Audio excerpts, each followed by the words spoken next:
Hello everyone and welcome back to Green Tech Southwest. Hope you're all looking for what will forward to what will undoubtedly be a wonderful session. I might sound a bit biased there, but I'm definitely not wrong because we'll be joined by the fabulous Vineeta Greenwood to talk to us about all things zero waste web design.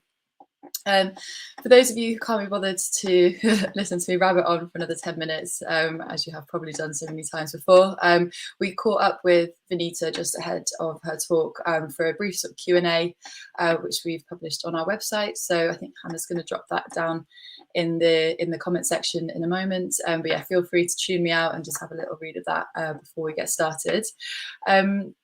But yeah, we'll be getting started at 12:30. So get yourselves comfortable, get a cup of tea, lunch, whatever you need to make the next sort of hour and a half with us a bit more enjoyable. And until then, I'll just sort of go over some basics. And yeah, for any newcomers or for those who need a refresher. But yeah, first things first, my name's Ellen. I'm one of your Green Tech Southwest co-founders and co-hosts. And oh, hello, Ben. Nice to introduce. Thanks for introducing yourself and nice to meet you. So yeah, one thing that we as hosts love to bang on about is the fact that we love a chatty feed. So not to break tradition, we love a chatty feed. So it'd be great, as Ben has led a great example, if you could introduce yourselves, let us know where you're sort of calling in from. Got my radio host head on, or yeah, whatever you're watching from. What is it you do? Have you been with us before?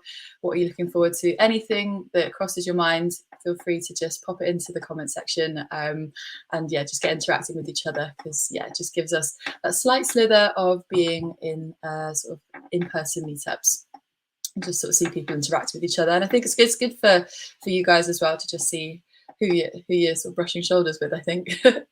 So yeah.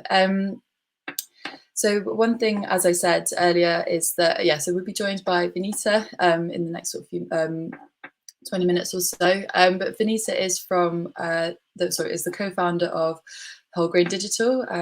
Many of you might be familiar with the name of the digital agency, but they are the digital agency that brought us the website Carbon Calculator tool. And as any seasoned Green Tech Southwestern might know, the website Carbon Calculator tool is something which has been regularly shared through our meetups and has even been featured in a number of our talks by our speakers, our software sustainability sustainable software development talks, sorry. So it'd be interesting to see who sort of had experience with this tool before, if you've used it, do you still use it, have you heard of it, that sort of thing. I think it'd be good to sort of, yeah, Vineeta to see as well how many of us have sort of used it before. So yeah, I think Hannah will be dropping a link to the tool in the comment section for you to check out just in case you haven't. But yes, I see we've got a few more people introducing themselves. Hi Val, first timer watching from Bristol. Thank you for introducing yourself and welcome. We hope that you enjoyed today's session, but as I said before, very confidently, I'm sure you will. So yeah, just a few housekeeping or basics to sort of how we run our events. So we'll do a Q&A session with Vineeta at the end of her talk, so that you guys can have an opportunity to sort of listen to the talk and ask any questions you might have. So we do our best to sort of keep an eye on the chat feed and plug any questions that we sort of have been asked in there. But it'd be really helpful if you guys use the ask a question section. It's at the bottom of your screen. I'm not even going to try and attempt to say left or right, depending on all your devices. Sorry.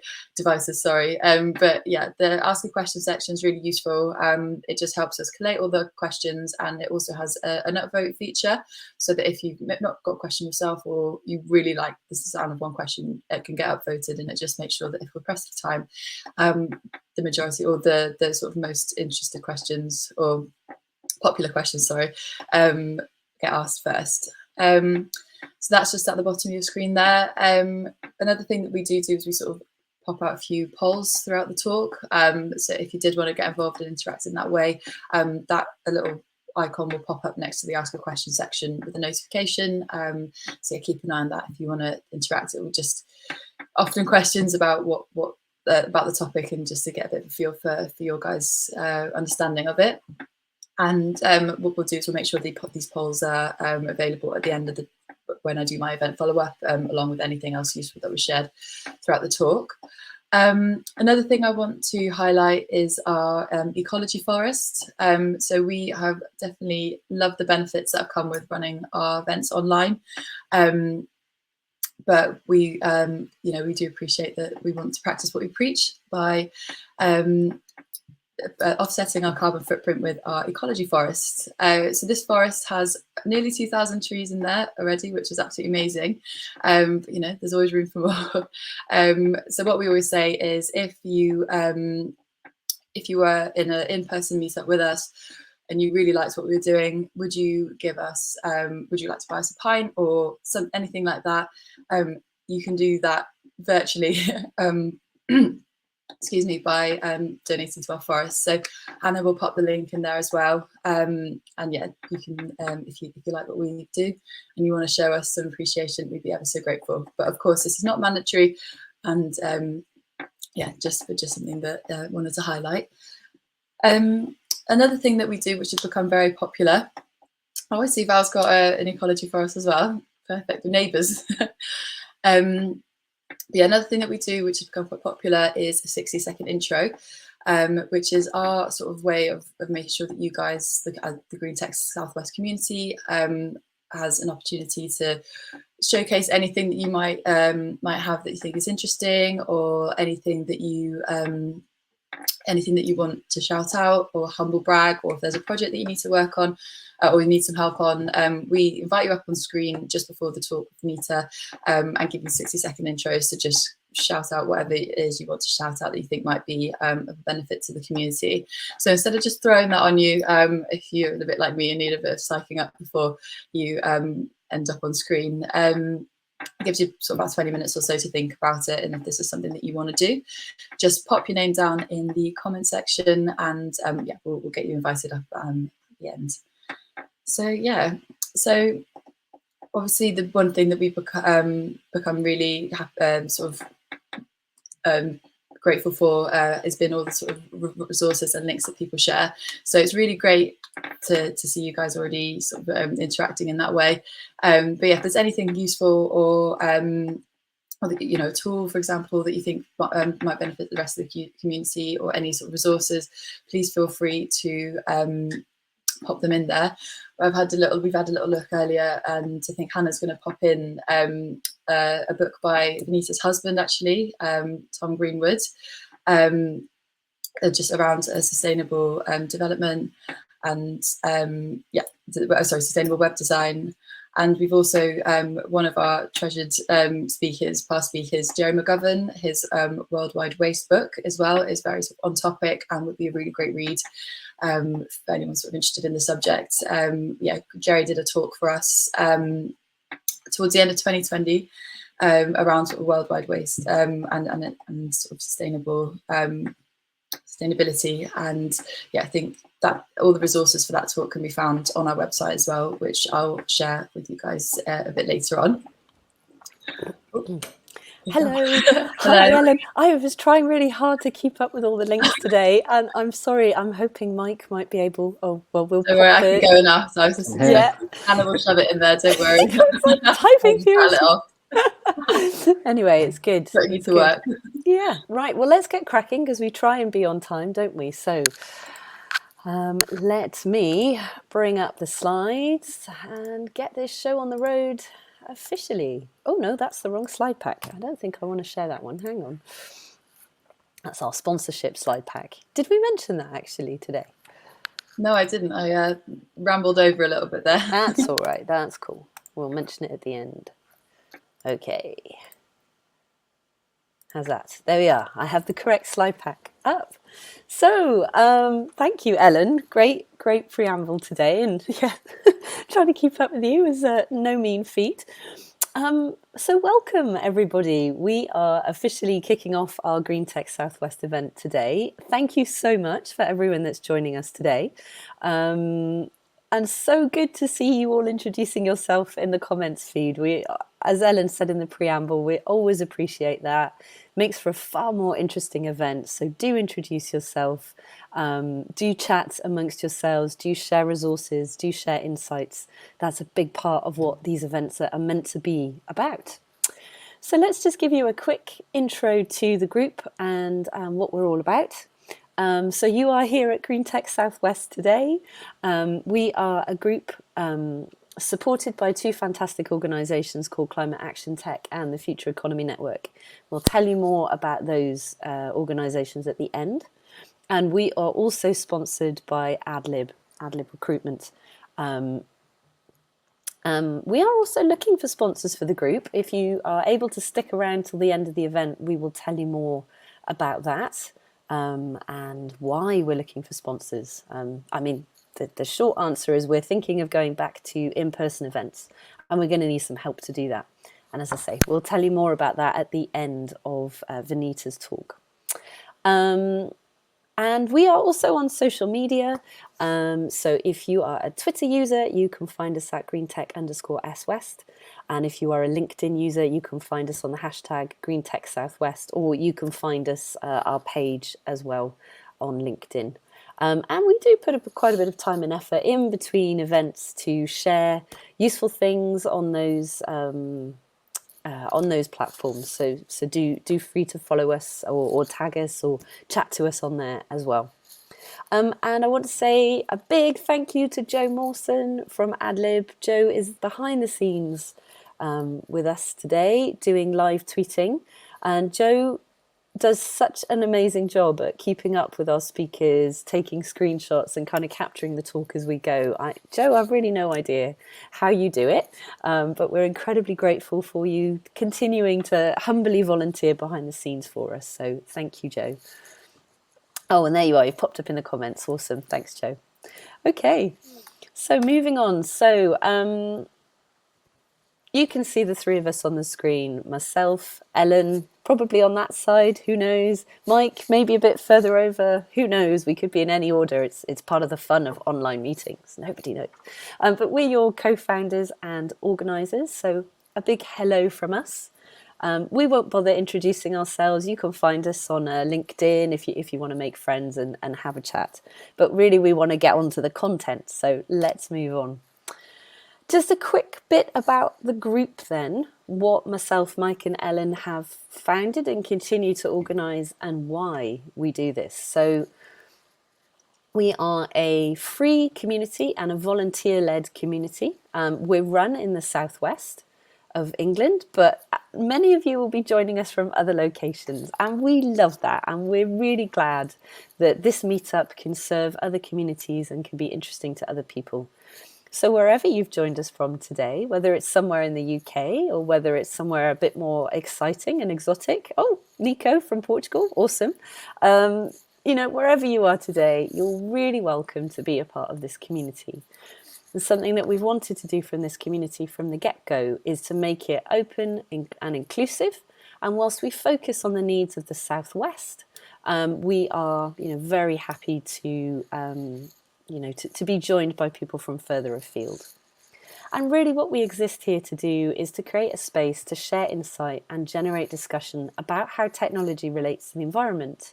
So both positively and negatively. We're here to show a balanced viewpoint over the series of our meetups. So that's basically what we're here. Oh, we've got Mike from New York City as well. This is very exciting. We've got a really, really diverse audience today. And Chaba from Belgium. Hey, Chaba. Haven't seen you for a while. Anyway, sorry. I'm doing Ellen's job. I'll stop. Stay focused. So we do also have a code of conduct and a constitution, which we will pop in the comments now because Mike's brilliant and he's clearly on it. The code of conduct just basically says be nice to people and be kind to people. We all have different opinions and different lived experiences of how technology relates to the environment. So your viewpoint may be different to somebody else's, and that's fine. And that's kind of what we're here for, is to share different viewpoints. But we always need to be respectful of one another and kind to one another. And to be honest, we've never yet had a problem with Green Tech Southwest. Everyone has always been super awesome and a really friendly and inclusive and kind community. And yeah, let's hope we continue to be like that. Okay, so moving on. We have, Mike and Ellen, is this like Meetup 24? It's our 24th, maybe 23rd. I think it's our 24th. 23rd. 23rd. Yeah. All right, cool. So we've done a few meetups now, and we have an incredible array of speaker alumni behind us. And over the summer, so last summer, which was quite a while ago now, we put our website together, and we've uploaded all our past speaker content there. So you can go to greentechsouthwest.org. We've enabled the search function so you can have a good poke around the site and find content that may be of interest to you. Right, so moving on, let us get to our community 60-second intros. So something the three of us are very passionate about is trying to build up a community here. We are not just here to listen to a speaker today, although we all know Vineeta is going to be brilliant and we're all really excited to hear what Vineeta has to say. Part of what we want to do here is to build up a community, and that's you who have been so kind to turn up today and to be part of our community. If we were in a room together, this section, the community 60-second intro, would be the equivalent of somebody standing up in the room and doing a quick 60-second shout out to say, hi, this is me, I'm working on this, or I'm looking for help with something, or I recently came across a specific resource that I'd really like to share with you. So we open the floor now to everyone who's there, who's listening in. If you would like to do a community 60-second intro, give us a nod in the comments. I think Albie's coming up first. We'll enable your camera and your microphone, and you can come on and share something with us for 60 seconds, there or thereabouts. So, Albie, I'm guessing Mike has sent you the invite. Here we go. You're here. Can you hear me all right? We can. Welcome. Welcome to the screen, Albie. Thank you. Over to you. Thank you. The floor is yours, my friend. So, hi, I'm Albie. Just as a little bit of background, I'm based in Bristol, and my background's in computer science. So, I spent some time working at a small company in Bristol doing software for satellites. And during my time there, I felt that I really wanted to put all my time into helping mitigate climate change. So I'm currently working on a startup that helps businesses reduce their customer and staff travel emissions. And that's kindly supported by Innovate UK's Young Innovator program. And at the moment, it's in the really early stages. So I'm just looking to test some assumptions. So if anyone has any contacts at organizations which are currently working to reduce their emissions, or companies helping other businesses reduce their emissions, or just any other contacts you think might be helpful, then drop me a message and I'd love to talk. Thanks for listening, and I'll leave my details in the chat. Awesome. I feel like you may have seen us do 60-second intros before, Albie, because I was about to say, leave your contact details in the chat, and we'll also include those in the follow-up materials and send those out to everyone. Awesome. Thank you. It sounds like a great initiative as well, and I'm sure we'll be able to drum some people up for you to have a chat with. Awesome. Thanks, Albie. Thanks for joining us today. Fantastic. So I think Albie just did like a really great example of a 60-second intro. Do we have anyone else who's put their hand up today for a 60-second intro? Oh, we've got Ben. So you can probably see Mike's. I'm going to distract him now. He's not going to like this. Very concentraty face. He's doing all that admin behind the scenes. Ben, welcome. Welcome to Green Tech Southwest. Hi, guys. I'm looking at my camera up there and the screen's down here, so it's confusing. Can you hear me okay? We can hear you perfectly. You're loud and clear. So I shall hand over to you, Ben. Tell us whatever it is you're here to tell us about. Thank you very much. I've kind of like barraged the chat a little bit earlier, so sorry about that. I am also in Bristol, so it's really nice to see more of Bristol people, as well as everyone from around the world. So that's amazing. So well done to the organisers for start actually to do that. I know I've run events in the past, so it's always quite difficult to get people together. I have always, in a previous life, I've been a web designer, so I'm coming from design developing background, which is why this is really interesting to me today. I'm also running a space called the Bristol Games Hub, so if you want a desk, come check that out. I do AI, kind of machine learning, teaching, but also ethics. And I run the podcast called the Machine Ethics Podcast. So check that out. And I also make computer games, and all those things require a sense of understanding of the environmental impact. So across all those things, I'm like really interested in how offices can be better, how games can be better, how AI can be better, and how web stuff can be better. So that's my point of view, and I'm still trying to work it out. So thanks. Wonderful, Ben. It sounds like you're working across a really interesting intersection of stuff, actually. So Ben, I know you said you were sorry already for getting chatty in the feed, but there's really nothing to apologise for at all. That's what we're here for.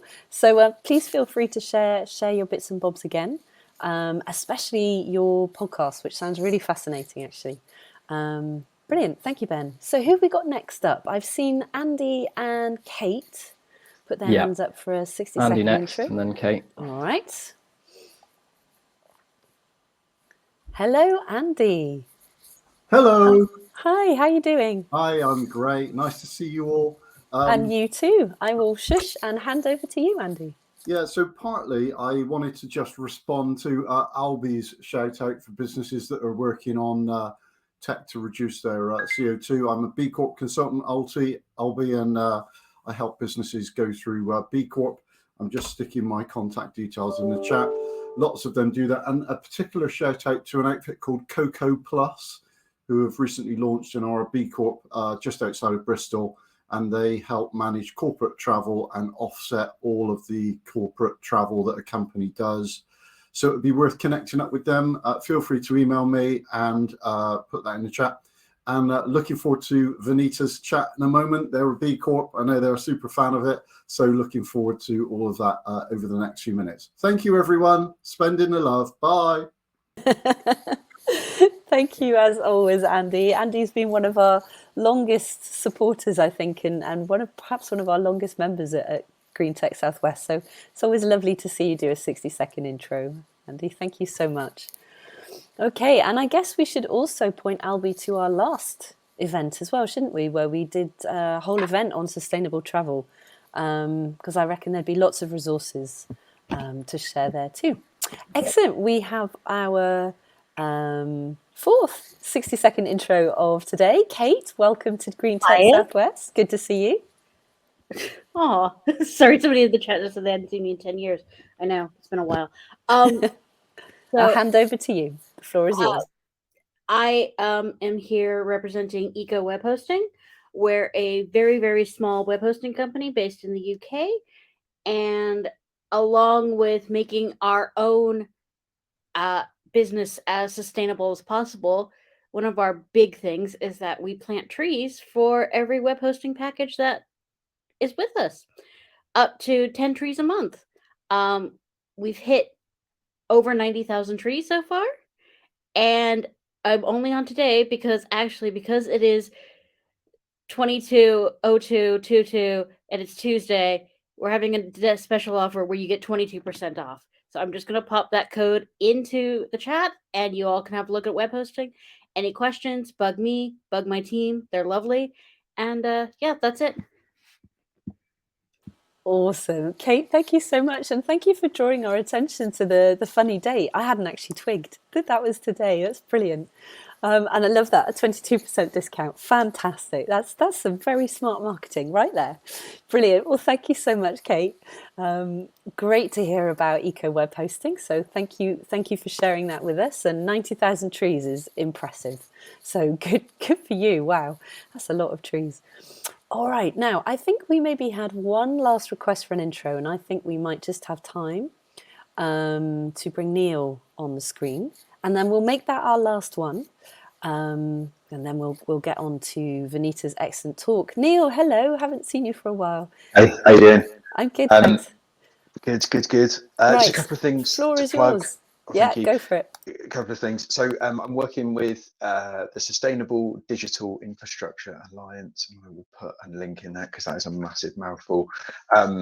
the SDIA, and they're building a tool which hopefully is going to be put on like an API-based tool. It's going to be put into data centers. So wherever you've got your applications in sort of served on your infrastructure, it's going to be measuring the amount of electricity that particular application uses. So like a step on from some of the measurement tools that are out there at the moment. So that's great.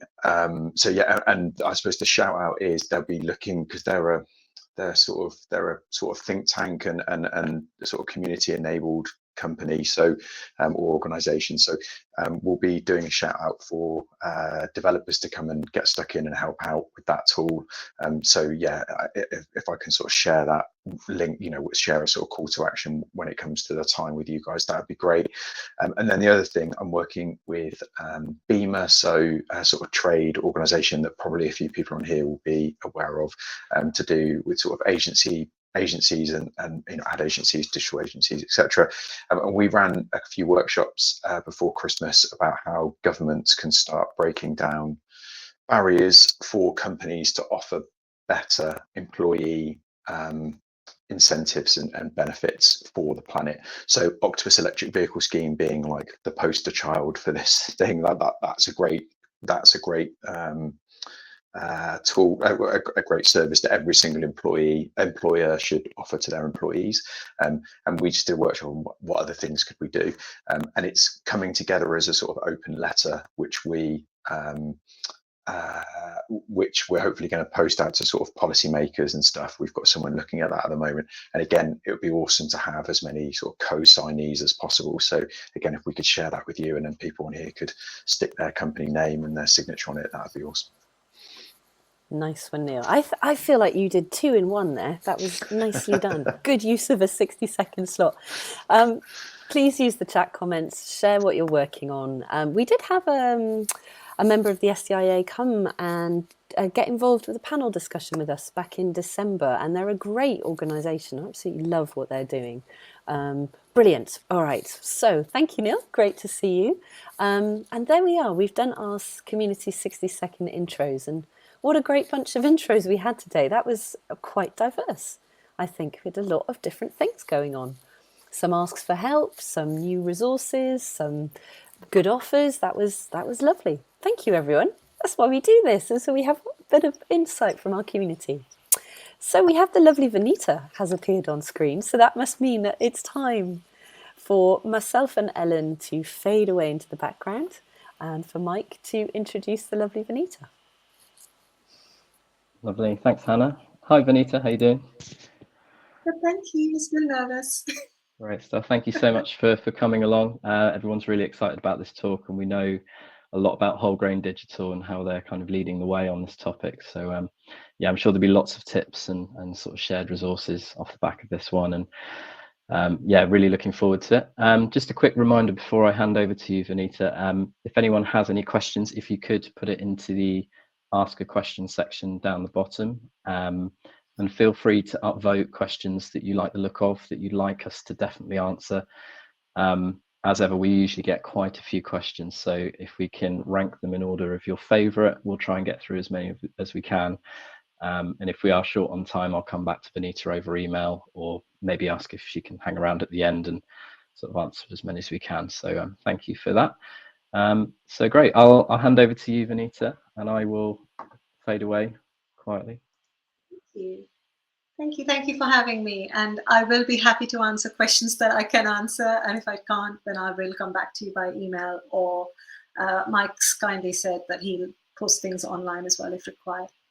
I'm going to share my screen now. Please do let me know that if that works. Can you see my screen okay?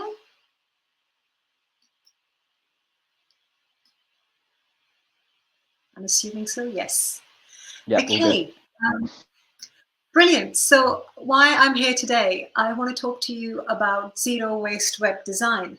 It's a mouthful, and it's a concept that we all know what waste is and what zero waste is. And the way Oxford Dictionary defines it is expending something carelessly, extravagantly, and with no purpose. And we take for granted day to day that there will be waste in our lives, and we might want to reduce it, but we don't normally take action. But if you look at nature, in fact, everything in nature goes back to the soil and regenerates itself with something new, repurposes itself, and therefore there's not actual waste in nature. There's always a purpose for everything that comes and goes. This concept really boded well with Daniel Knapp. Let me see if my slide changes. There we are. So Daniel and his wife Mary Lou in the 1980s had this idea that where the society is going is not the way we should be, and they they started using the furniture that's going to waste to repurpose it and put it out in the community. They believed that everything should be totally recycled, and they came up with the concept of total recycling, and they coined the term zero waste. It was something about that concept that caught the imagination of many people of that generation, but it sort of got forgotten again for a few decades. Then some lifestyle bloggers came along, and now they have started bringing the subject up again, such as Lauren Singer, who claims that she can put 5 years worth of the waste she's produced into a mason jar. And she barely throws anything away. She composts, reuses, or recycles most of the things she has. So why am I talking about this in a web design context?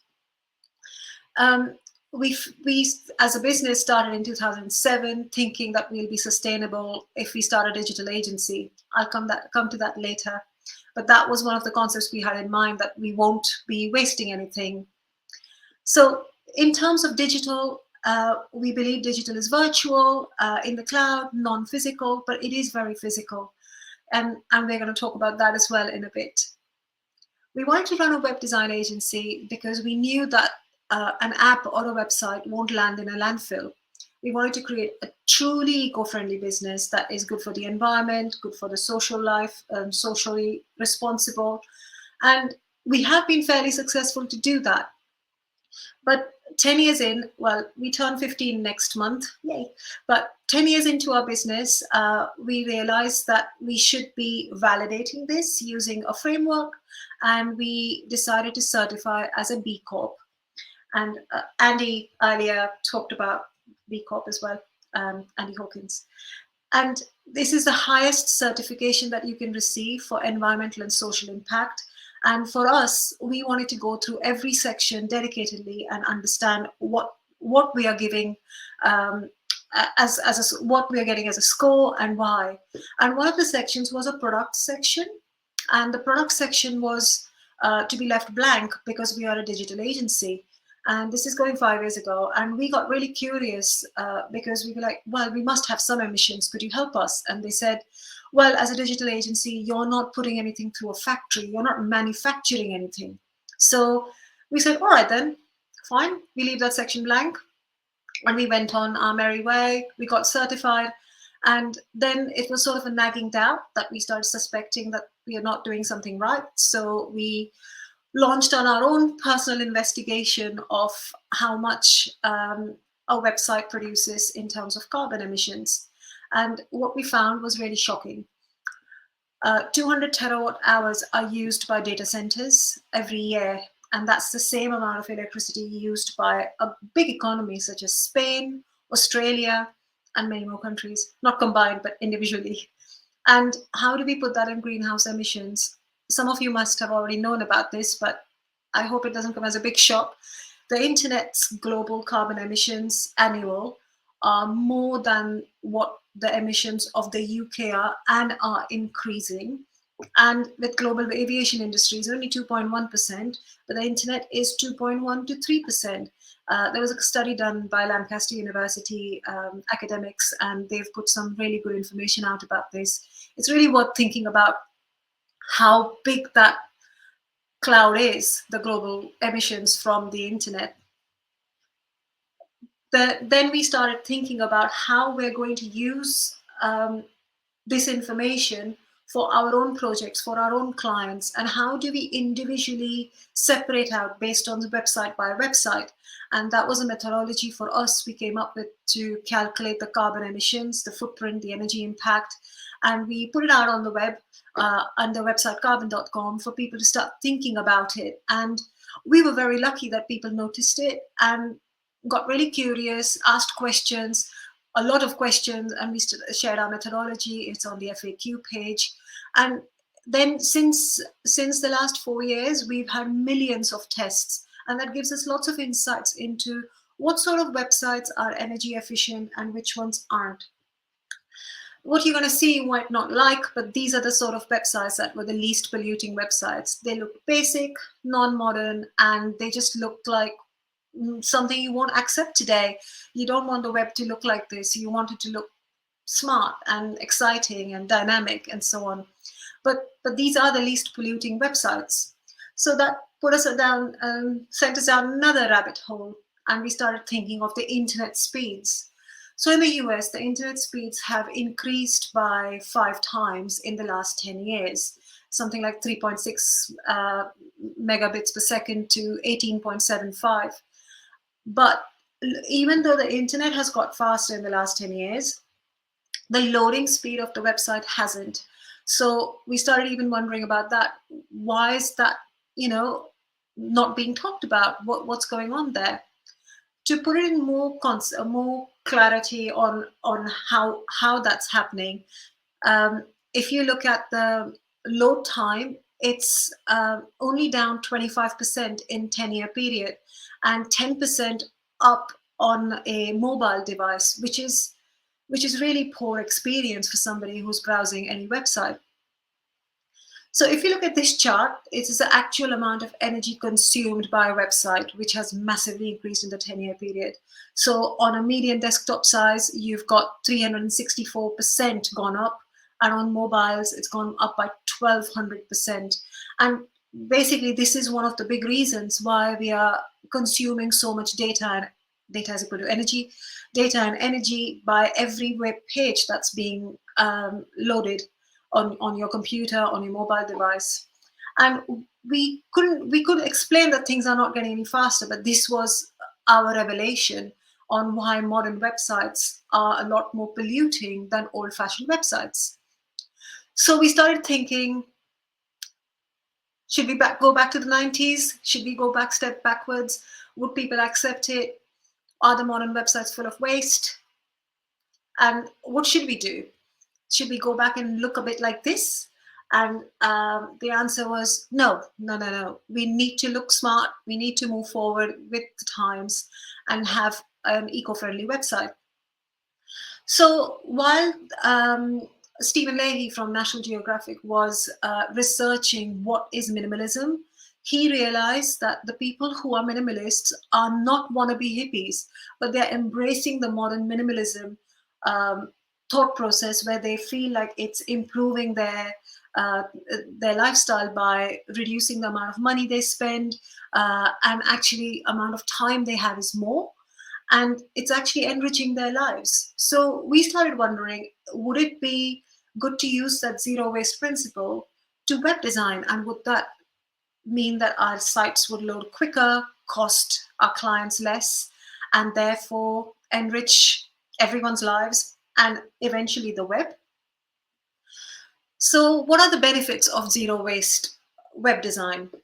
We could, of course, say better performance, improved accessibility, inclusivity, easier to maintain, whether that be a design language or the code, better user experience, improved search engine rankings, and the conversion rate optimization. And as a byproduct, also reduce the energy consumption and the carbon emissions associated with it. So this is the way we had to get into a zero waste mindset, where it can achieve a lot of things that we want. And the answer is yes, we can do all of those things that I'm about to talk you through. So how do we do it? The first thing we have to start is questions. So we have to start by questioning at any stage in the project. It doesn't have to be just at the beginning, but whenever you start questioning, you just get better results. So you start identifying, do we need this? Does it need to go on the website?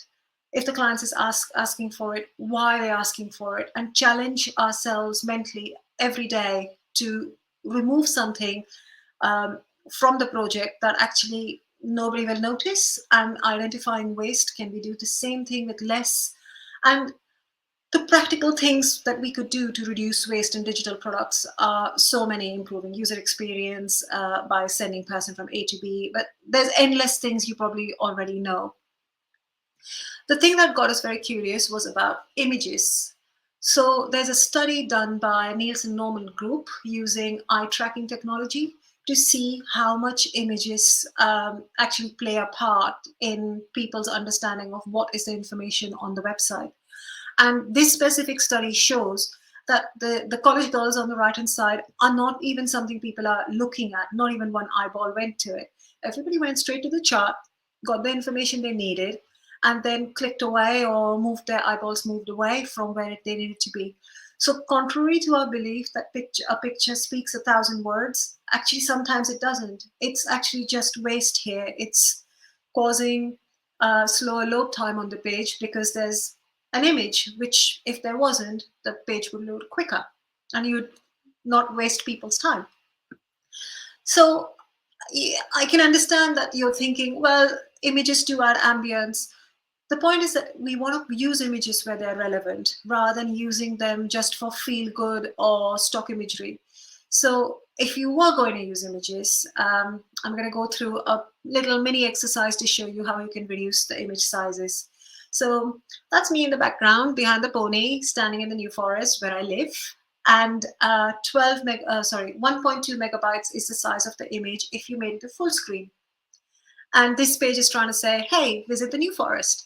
And it's 1280 by 1800 pixels width. And we put it on the main banner page, and the size of the website is much, much larger than what you expect. What if we reduce it to half, which is 640 by 400? But actually the size of the image is tiny as compared to what it was before.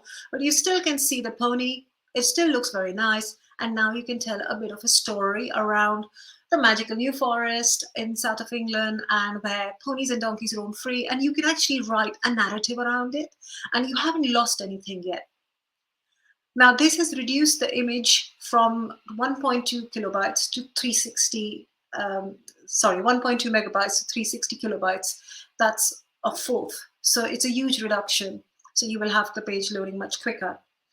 Now, thinking about removing the detail, the next slide, you can see that now we have fudged the edges, blurred the edges, so that the detail is in the focuses on the horse, the pony, rather than all of the imagery behind, which is not relevant. And also depth of field adds quite a lot of character to the page and to the photograph. And so the things are still the same, but you can see that the detail is taken away. And now we've gone from was it 360 kilobytes to 192 kilobytes, which is now 10th of the initial image size, almost the 10th. So what you want to think about is detail is data, data is energy. And then if you were to remove the detail even further, such as the color, you don't have to have it black and white, although black and white works really well for the New Forest because it's 1,000 years old and it's very oldie worldy.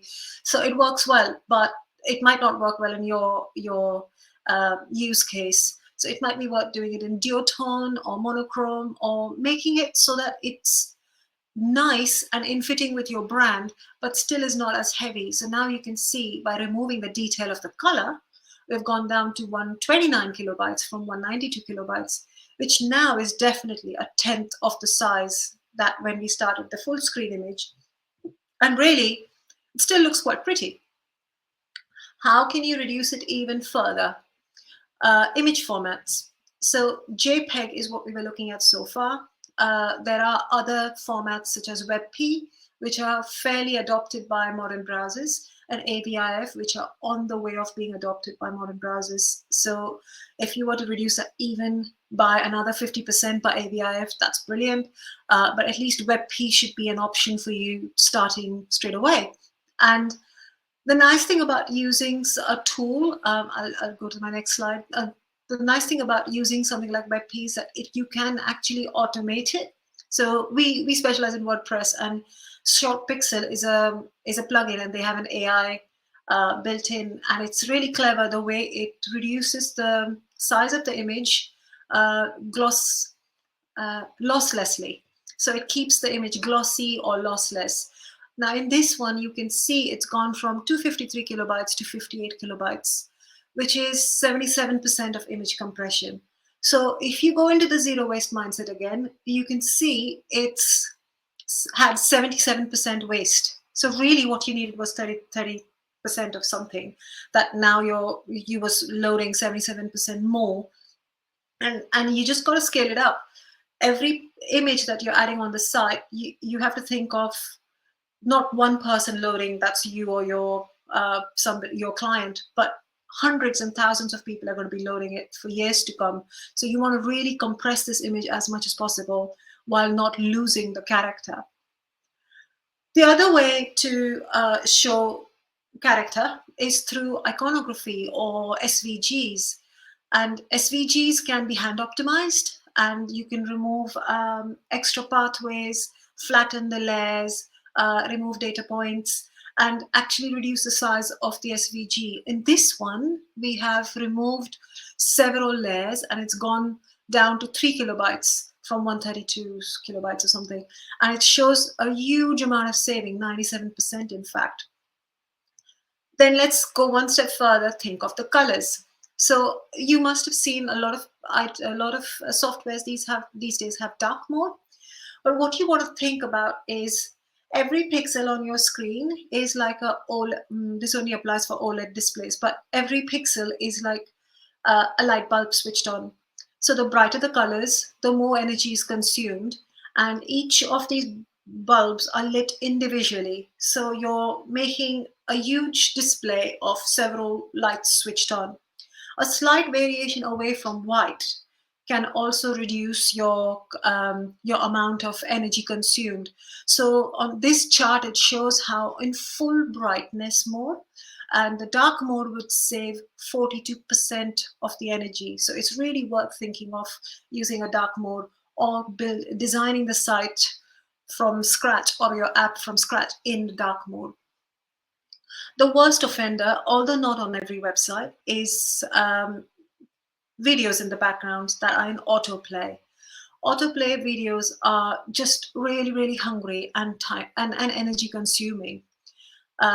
Brian Chen from the New York Times wrote about, was very upset about these videos playing, and he said they demand your attention, burn through your data, and suck up your batteries. And the worst thing is they don't even ask you the permission that would you like to be using your data? Can I use your battery to play the video? It's just doing it without actually talking to you about it.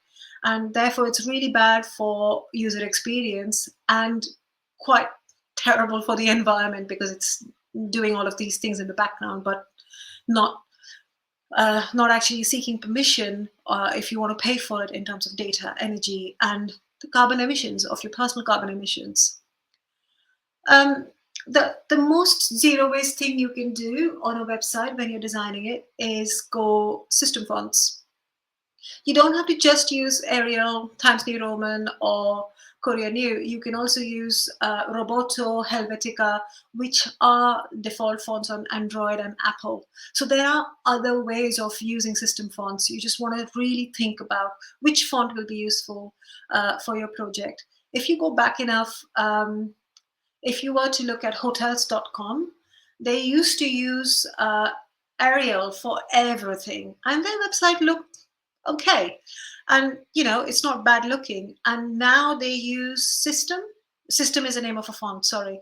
And the nice thing is that there's no data that needs to be stored, no data that needs to be transferred.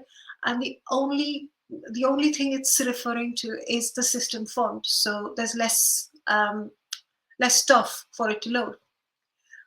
I hear you say that you like to use custom fonts. So do I.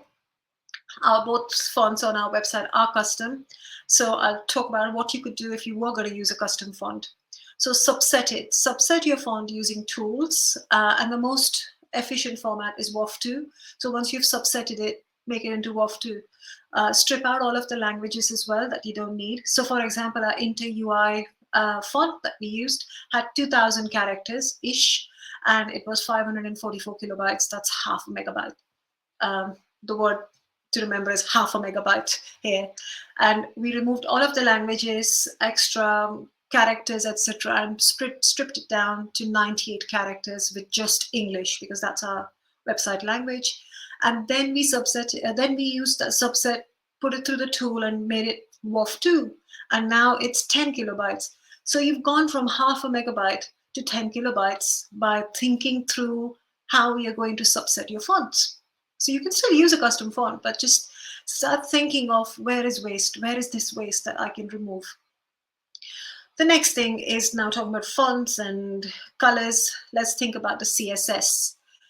So the CSS on this site, which is zerowasteusa.com, you would think, if you look at it, you might have 5 colors max, like the background white, the accent green, perhaps the gray for the font, the gray for the background. Okay, there might be 1 or 2 more colors, but not a biggie.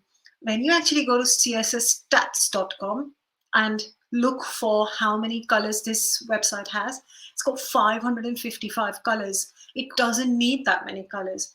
It's got 311 background colors, for 36 unique text colors, and it's just not working. It's just ridiculous that they have so many colors. And what you could do is create a design system that defines, say, 4 colors.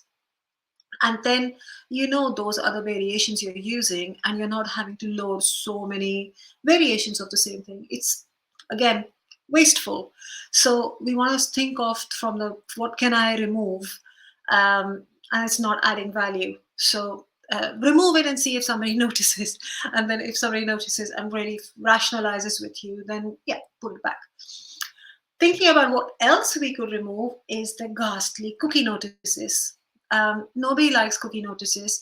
Half of the people just accept and move on, and then they're tracked when they don't even know what they're being tracked for, because they just want to get to the recipe or the blog article or the news article. It's just becoming a real nuisance to have this cookie notice on every website. So have a think about what you're tracking. Is it actually useful to your users, not just for yourself to collect information, but actually is it useful to the people who are browsing your website? Is it actually wasting their time? We went through a few tools to understand what the size of the script itself is, and do they or do they not need a cookie banner. Because we don't like cookie banners, we were thinking about how do we go around the concept of just losing them completely. It doesn't always work, but those clients who have accepted not to use Google Analytics, now we're trying Plausible with them, that doesn't need a cookie notice at all. Because it doesn't use cookies. Google Analytics is 17 kilobytes in size, but Google Analytics with GTM is 75 kilobytes, which is a lot of weight. And we need to stop letting the concept of kilobytes warp our mindset about waste. 75 kilobytes is a lot of waste when you can achieve something with under a kilobyte, where that is plausible. So have a think about, challenge your clients to have a think about, what are they tracking? Are they actually going to track it? So for example, if they said, no, Google Analytics is the only one we want to use, think of using minimal GA. If you're not doing advanced tracking, ask them to just, can we use a minimal version of it? And you'll still have the cookie bar, the cookie notice, but at least your site will load a bit quicker. Libraries. This makes our life easier when we develop websites. And for example, Bootstrap is used by 22% of the websites, and jQuery, which is 30 kilobytes, is used by 78% of the websites. But if you think about 30 kilobytes on 78% of the websites, where they're using a tiny, tiny proportion of that library, the rest of it is waste. So have a think about, can I do without the library? Can I just write the function I need, rather than having Bootstrap, which is 20 kilobytes, and jQuery, which is 30 kilobytes on your site? You can strip it back. And the reason I'm talking about jQuery here is because we designed Sustainable Web Manifesto. And Sustainable Web Manifesto as a project, we tried to make it as small as possible at that time with our knowledge. And it was 27 kilobytes, our first version. We were so proud. Then we added a form on, and the form had jQuery in it, and it added 30 kilobytes to our 27 kilobyte website. And of course, our devs got really uncomfortable about it and decided that we're going to create a very simple form and remove the jQuery, and the page will be then much like half the size again. So this is what we did. We took away the jQuery, and the site is much smaller than it would have been if we would have left the form in as is. Thinking about languages, think about the most efficient language you can write the code in. So C, C++, and Rust are the most efficient languages, and the least efficient are Perl, Python, and Ruby. Ruby is actually 17 times less efficient than JavaScript, and seven times less efficient than, so JavaScript is 7 times more efficient than PHP. So have a think on what languages you're using and what's the best for that project.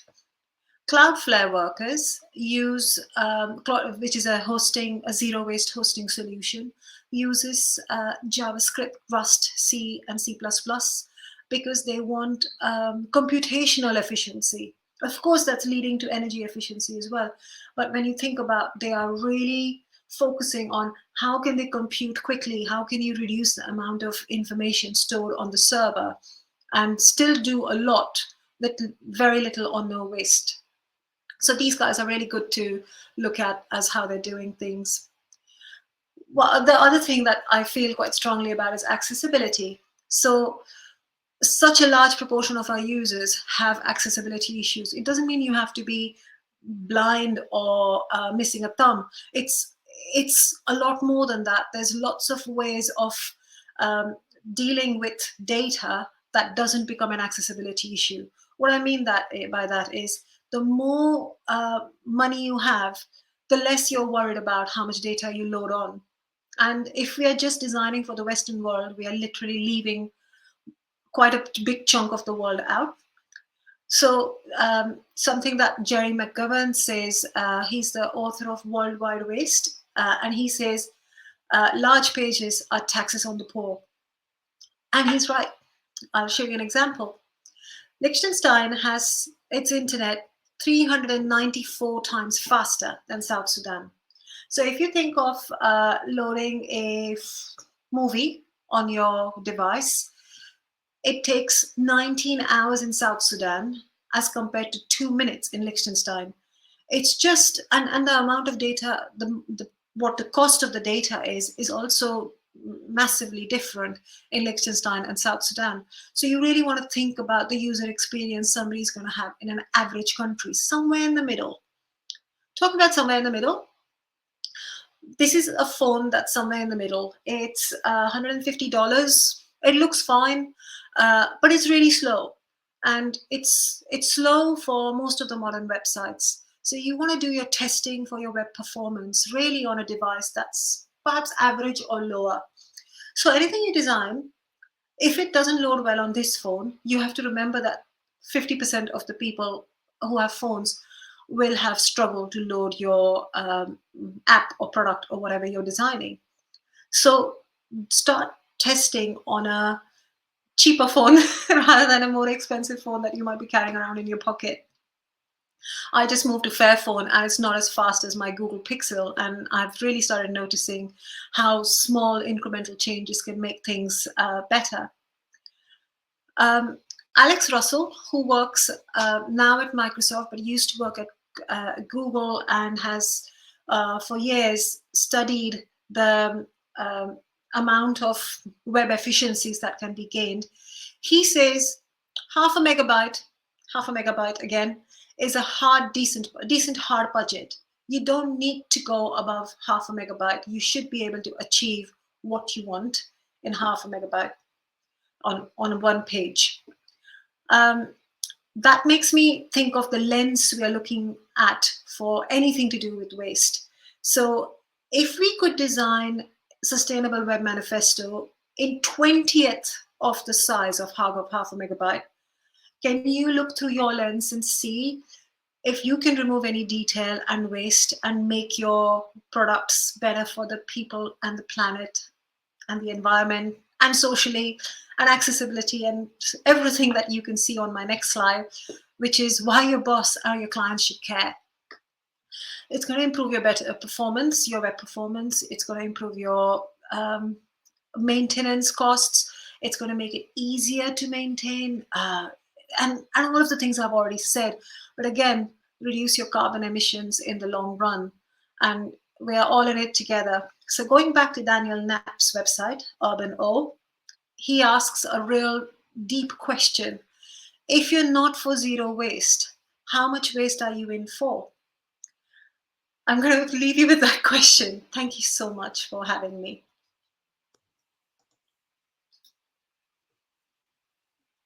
Can you see me okay now? Hello. Thanks, Vineeta. That was absolutely brilliant. And yeah, lots of engagement through the chat and lots of takeaways for everyone there. So fantastic. Yeah, the applause is coming in, as you can see on the right-hand side. Yeah, oh, that's so sweet. Thank you. Absolutely brilliant. Thank you. And thank you, everyone, for voting for the questions. Vineeta's very kindly offered to go through as many as we can fit in. So I think we'll do sort of 4 or 5 now, and then I think we'll need to start the wrap up, and we'll get the questions over to you on email, if that's all right, Vineeta, to take away. But yeah, so many brilliant points in there, and yeah, let's dive into the questions. So to begin with, we've got one from Rich New, which has had 10 upvotes. So do you know if there are frameworks like WCAG, WCAG that includes sustainability metrics or standards? No, but the methodology that we developed for sustainablewebdesign.org, you can have a look at it under resources, I think, on sustainablewebdesign.org. We worked with a few agencies and freelancers to understand what their take was. After we did the website carbon calculator a few years ago, we realized this project, the engagement made us realize this project is too big for Wholegrain. We need collaborators. We need people who actually work with us on it. So we developed the methodology further with a few more people who were willing to spend their time for free with us, like we were spending time for free. And there is methodology on there, which we aim to make as a standard. But we are nobody. We need more people to actually scrutinize that method, have a think, and improve it, and keep it open source. It needs to stay open source so that people can dip in and out of it and contribute to it. Brilliant. Yeah, thank you for that. Great answer. So yeah, next one also from Rich. I think this one might have been partly answered on your penultimate slide, but how do you sell the sustainability design process to your clients? Is this an explicit benefit to enhance your offering to clients? Yes and no, depends on who the client is. So we have had clients who have thought sustainability is not of their interest. And okay, that's what your view is. And we normally sell it on the back of, it's going to improve your performance. We're going to build a site that's actually much faster, will improve your search engine rankings, will improve your user journeys. And it all translates into energy efficiency anyway. But some people buy it and some people don't. We talk about zero waste, or we talk about mainly reducing carbon emissions on one of my 30-slide presentation, on one slide. And we talk about it because we know it might trigger interest for some people, but it's not the main selling point because it's not in everybody's psyche. And if you were to do this presentation in front of them, they might think about it, but they haven't seen this sort of presentation before. So when you say things like internet has carbon emissions, they just look at you going, really? And then you have sort of lost their interest. So to keep their interest, you have to remind them of all of the things they want from their brief, and then nicely tie them back into sustainability. Fantastic. Yeah, great stuff. It does. It seems crazy that you'd have to sell some of these ideas to someone, doesn't it? But yeah, I mean, it's obviously, yeah, there are ways of doing that, and all the benefits that you've highlighted as well. So that's great. So next question, we've got following the rule, what can't be measured can't be managed. How do I start measuring during the development and optimizing of measurements?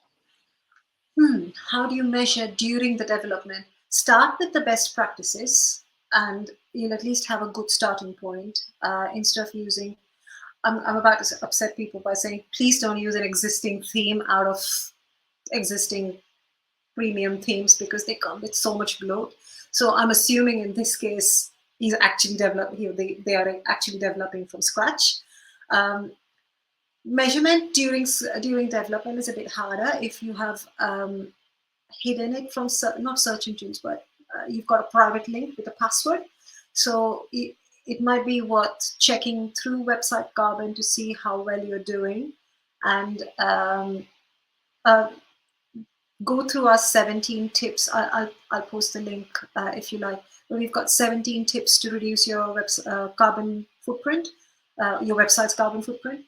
So try to start off on a good foot, and going back to the less is more principles, see why you're adding what you're adding. And if you can't justify it instantly, your gut knows what you've added, because it's a fun tool versus what is actually required for the project.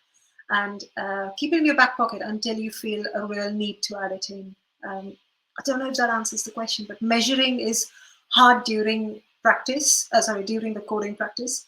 So unless it's online, I don't know how you would measure it. Great stuff. Thank you for that one. I've got a question from Mike here. How might we influence the crypto industry on the topic of sustainability when it seems very disengaged from any topic other than growth? It's a difficult one. We had a major conversation internally about crypto, because we had a brief from a client who trades crypto, and we turned it down because we couldn't come to consensus. For our ethical screening policy meant that if you have more down votes than up votes, that project doesn't come through the business. And it was in a way a real shame, because I would have explored this conversation, exactly this question. And it is hard to influence cryptocurrency, because it's all of this data mining, isn't it? The mining is what causing a lot of carbon emissions. I don't know, actually. I don't know how you would influence such a big industry and growing. We probably need to start having public conversations about it. If somebody could give a talk on it, that'd be nice. That's all I could think of. Yeah, we'll keep an eye out for someone for that in the future, I'm sure. Thank you for that one. Question from Biana. We reduce the carbon footprint of our solutions a lot, but there will also be some energy used. Is offsetting working, and what is the best solution? Ooh, offset is a scary topic. Scary topic because lots of people have lots of knowledge of which trees to plant where. There's native trees, and then there's the other concept of why are you letting any energy go to waste at all? We should be reducing our waste before we try to offset it. And it's just a contentious topic. If you were going to go down the topic of offsetting, I'm going to put my neck out there to get sliced. It's worth thinking about carbon sinking. And what I mean by that is, if you plant a tree today, it's going to take 30 years to absorb the amount of CO2 that you think you're emitting. So plant 30 trees today. Don't tell me you can't afford it. If you can afford to put that product out, you can afford to plant 30 trees. And that's the way I look at it. I don't think tree planting is a panacea. It's not. But there's other projects as well. Like we've worked with SolarAid in the past, who make, instead of kerosene lamps, they give solar-powered little lamps to children in villages in Africa who are studying so that they don't lose their eyesight, and actually are doing socially a positive thing, because they just charge their lamps in the daytime and do their homework in the evening using their solar lamps. So there are projects you can fund which are socially positive. So if everything was to collapse and people thought climate change was a hoax, you did something socially good. So find a project that really aligns socially with your mission and your views, and hopefully has a side effect of positive carbon footprint. Yeah, thank you for that. That's a great idea. I'm going to squeeze one more question in, and then I think we'll need to invite Hannah back to wrap up. So yeah, we've got a question from Graham. Do you find size speed budgets useful, and do you integrate them automatically into development processes? Yes, we do. We have a mini competition in-house. We have a league table. It's not available to public viewing because it will show which clients have and haven't won.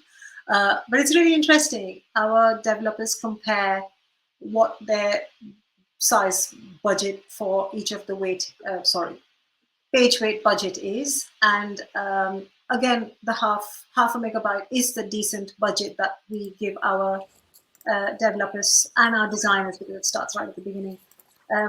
But yeah, we do set that as our starting point, and then have a news table saying which website has done well, and then we have the retrospectives to talk about why they did well or did badly as well. Fantastic. Thank you very much for that. Some great answers there. So yeah, thank you everyone who asked questions. There's 5 or 6 left, which I will follow up with you, Vineeta, if that's okay, over email. So thank you. Thank you so much again, for coming on. I'm just going to bring Hannah back as well. Bear with me. I am here. Great stuff. Cool. Excellent talk. Thank you very much. I will leave you with Hannah. And yeah, we'll very much keep an eye on all the great work you're doing at Wholegrain. And thank you so much on behalf of us and the audience as well. We are so grateful, Vineeta, because we know you're busy, and we know that you're often able to do paid talks as well. And the fact that you've come along and given us your time today for free, we're so incredibly grateful. And I don't know if you've been able to see the comments feed as we've been going, but there's a lot of love for you. So thank you. Your faces. Yeah. Okay, fantastic. So my job is to now bookend the event. So Vineeta, we're going to say thank you once again. And for those of you that are still with us, let's give Vineeta another round of applause in the comments. Show her our gratitude for spending her time with us today and her considerable knowledge and expertise as well. So Vineeta, we're going to say cheerio. Thank you again. And I am tasked with ending the event. So for anyone that needs to go, our event is now at a close with Vineeta. I am here just to do a little bit extra on community stuff, just to finish off, just to wrap up today's event neatly with a little bow on top. We just talked a little bit about offsets at the end, and there were some comments in the chat feed about how offsetting is really something you should do as a last resort, and we absolutely agree. We do have our own forest at Green Tech Southwest, and we chose Ecology. Ecology have come to do a talk for us. They're Bristol based as well. They do a lot of tree planting, but they also do investing in good offsetting schemes, ones with social good. If anybody enjoyed today's event, if you feel like it, but only if you want to, you're very welcome to plant a clump of trees in our forest as a little way of saying thank you. If we were in person, you might offer to buy us a drink or something, and that's the kind of best substitute we can come up with online. I'm just going to run through a few other events of interest that have caught our eye. Sorry, those of you that know me probably recognise that I sound a little stuffy today. I have a little bit of a cold about me, not COVID, so forgive the sort of froggy throat. We are supported by the Future Leap Network. For any of you based in Bristol, if you are a business and you are interested in sustainability, you really should check out the Future Leap Network. They were called the Future Economy Network. I think their website's still on the old URL. They run a lot of events as well at different times of day, which is really, really cool. I picked out a couple that I thought looked interesting. The Future of Sustainable and Advanced Engineering, I thought might appeal to some of us here today. And I quite like the look of their wildlife photography exhibition. That's something very much up my street. So do check out Future Leap Network. Now, I hope every single one of you that are here today will know about climate action tech. And I saw some really interesting conversation in the comments there talking about working groups and perhaps approaching W3C for having, for looking at setting up some standards. I really strongly encourage you to connect within the climate action tech community, because I've seen this kind of conversation come up there before. Climate Action Tech is a community of over 5,000 tech sector workers. I'd like you to try that one quickly. United in taking action to tackle climate change. It's the main place that I hang out. I think it's an amazing community. There's loads going on there.